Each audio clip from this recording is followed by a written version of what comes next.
Hi வாங்க இன்றைக்கி super சாஃப்டான ராகி சப்பாத்தி எப்படி பண்ணுறதுன்னு பார்க்கலாம்.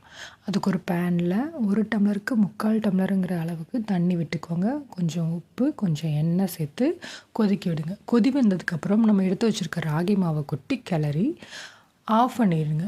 ஆஃப் பண்ணிவிட்டு மூடி போட்டு மூடி வச்சுருங்க. ஏன்னா சூடாக இருக்கும், நம்மளால் கை வச்சு பிசைய முடியாது. ஒரு கை பொறுக்கிற சூடு வந்த அப்புறமா நம்ம தண்ணி கையில் தொட்டுக்கிட்டு கொஞ்சம் பிசைஞ்சு கொடுத்து அதை நல்லா அழுத்தம் கொடுத்து நல்லா பிசைஞ்சிங்கன்னா ஒரு சப்பாத்தி பதத்துக்கு வந்துடும். லைட்டாக எண்ணெய் விட்டு மறுபடியும் பிசைஞ்சு நல்லா அழுத்தம் கொடுத்து பிசைஞ்சு வச்சுருக்கேன்.